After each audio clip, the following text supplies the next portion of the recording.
Well, we finally got it. Avengers Endgame is a culmination of an 11-year plan from Marvel Studios. 22 films finally, over an 11-year period leading up to this one epic conclusion. And my God, is it epic.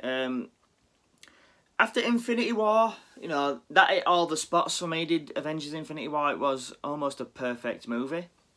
I absolutely loved Infinity War. And there was kind of a little bit of fear going into this movie, Endgame, that it wasn't going to live up, not just to Infinity War, but to also the 20-odd movies that have gone on in the past 10 years, 11 years, you know, starting from Iron Man in 2008. Could this movie live up to it, and could it wrap everything up, the Infinity Stone saga? And could it end perfectly?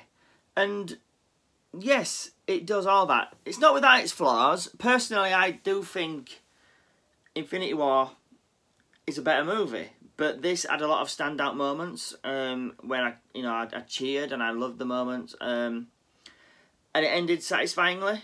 You know, it ended a lot of character arcs, and it did it in the perfect way. I think.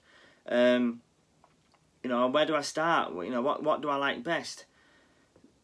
The end battle. Let's start at the end. The end battle is absolutely fantastic. It might be fan service, but it's earned fan service. You know, they've had like 21 films build up previously to get to this point where, you know, Thor, Iron Man, and Captain America both, they're all three face off against Thanos. You know, it's earned the right for Captain America to finally wield Mjolnir. He is worthy. And the epic sight of all the snapped, dusted heroes coming back for one last final battle, and Captain America leading the charge by saying, "Finally, Avengers assemble." Just those three moments are fantastic, and then the end battle is absolutely brilliant. It's one of the most epic, you know, and satisfying battles I've seen on film in a long while. That whole sequence is just like a comic book brought to life. Who would have, you know, I would never have thought, even like 5 years ago, that I would see, you know, Spider-Man swinging on Mjolnir while holding an Infinity Gauntlet. No way would I ever dream of seeing that, you know, in a movie. And we got it in this movie. It's fantastic. Character arcs end perfectly.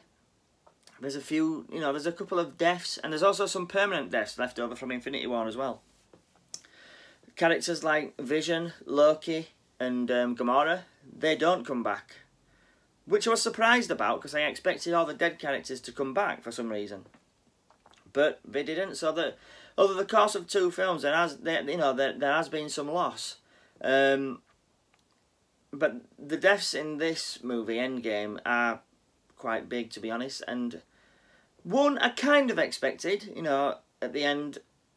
And another I really didn't expect, because they've apparently announced a movie for Phase 4. Or that's the plan anyway. So the deaths, like I've said, this is a spoiler review. I've got it at the start of the film.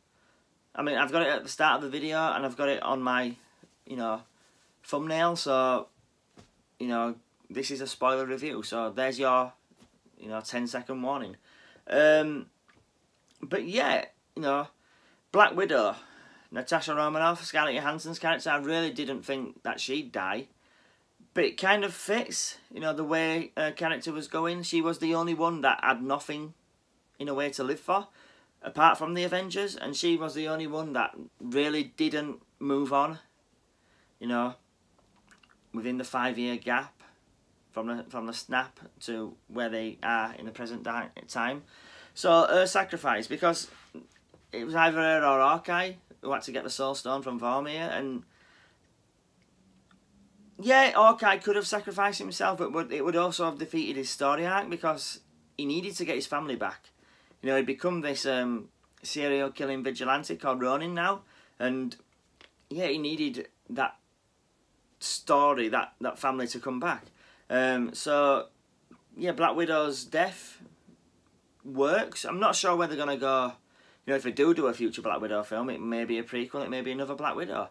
But yeah, I was kind of sad that she died, but also for me, story-wise, it worked. And then Iron Man, Tony Stark, the original, the one that set off this entire Marvel universe, the one to sacrifice everything to save the world, basically, and that really did hit you in the feels. Yeah, so no more Robert Downey Jr. No more Iron Man. To me, it was always going to be between Captain America or Iron Man, who dies in this movie. And then at one point I thought, well, maybe both of them do. But yeah, it was perfect how they ended Iron Man's story, Tony Stark's story. And it was a brilliant way to go out. And then they also ended Captain America's, Steve Rogers' story perfectly as well. Even though he doesn't die, his story ends perfectly. He goes back in time to take the Infinity Stones, and then he decides to live his life out with Peggy Carter. And, you know, it's the perfect ending. He finally gets the dance with Peggy that was promised all the way back in Captain America for the first Avenger. The one that he never got, and he does get it. So that kind of made me happy as well, the ending. But yeah, going to the start, it really did surprise me. I think it was like the first 10 minutes was set in present day, not long after where Infinity War ended, and then they go, with the help of Captain Marvel, they go and fight Thanos, you know, and then they kill him, and it was like, wow. And then it goes to black, and then for a second it was like, is that it? Is that the end of the movie? Because they've, you know, fought as beheaded Thanos and they've defeated him, but he's destroyed the Infinity Stones before they can get there, so, you know, and then it goes on to 5 years later. Now, this is the one contentious part of the film that I'm not sure about. I'm not sure they had to wait 5 years, to be honest. They could have got away with one, maybe, because now the dusted characters what come back at the end come back as just as they left 5 years ago. So they have missed 5 years of their life. Everyone has moved on 5 years, apart from these characters that then suddenly come back. So yeah, when you think about it, there is some, like, yeah, there's just some, like, complications that you would think would happen when, you know, 3.5 billion people come back on the planet. But anyway, that's for another time. That's for other videos, other people to making videos. I liked Professor Hulk, and I liked the way they took Thor, but then I didn't. You know, it was so badass, and you know, he's one of the main powers of Infinity War. He's like one of the main strongest characters that could stop Thanos. But in this, they kind of make him more of a comedy character, and I'm not sure if I like that. I did at the start, and you know, there's the entire time travel sequence which takes him back to For the Dark World, and then there's, you know, the Battle of New York in the Avengers and other things. All that time travel, you know, bit in the middle was fantastic. I absolutely loved that. Mark Ruffalo's Professor Hulk. Yeah, Professor Hulk, I really liked him. I wasn't sure at the end because he's the one who's strong enough to, you know, use the new gauntlet with the Infinity Stones to snap everyone back.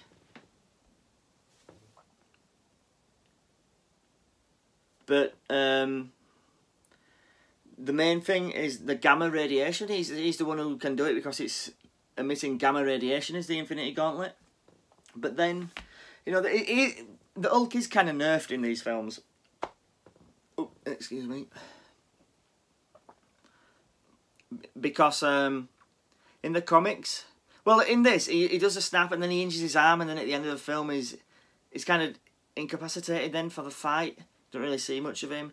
And then at the end, his arm's in a sling. But in the comics, the Hulk has got a better healing factor than Wolverine. So and gamma radiation, he should have just really absorbed that. So that was kind of a way to nerf the Hulk, which was a bit disappointing. Because one thing I did want to see was a rematch between the Hulk and Thanos, which you didn't get. So that was a minor disappointment. But overall, I absolutely loved the film. It's fantastic. Yeah, it was just a perfect way to end an 11-year saga. 22 films, I think. I may be wrong there, but I think it's 22 films. Perfect way to end them. Although there is Spider-Man Far From Home, so that is actually the official ending of Phase 3. Which is kind of like, from the going by the new trailer, it's kind of like the epilogue to Endgame, really, because they're dealing with the after effects of like Tony Stark's death, and yeah, it'd be interesting to see that film. But yeah, absolutely love this film. A few minor gripes, but I'm gonna have to give this an A+. Yeah, A+. One of the best Marvel films. You know, it's my second favourite Avengers film, just after Infinity War. Absolutely loved it. Perfect ending to the entire Infinity Stone saga, Infinity Gauntlet saga. Perfect ending to Captain America's story. Perfect ending to Iron Man's story. And yeah, I just absolutely love the film. Tell me what you think down below, guys. What was your favourite moment of Avengers Endgame? Was there a scene where you got you giddy and you jumped up in your seat and you started clapping or cheering or whatever in the cinema? Let me know in the comment section down below, guys. Oh yeah, and also let me, what are they going to do for Phase 4? What sort of characters are going to bring in? Are they going to I've heard of the Eternals. Could they bring in characters like She-Hulk? Obviously, Disney has Fox now, so there's all the X-Men mutant characters that they could use, and also the Fantastic Four. So yeah, let me know down below what characters you'd like to see in the MCU going forward.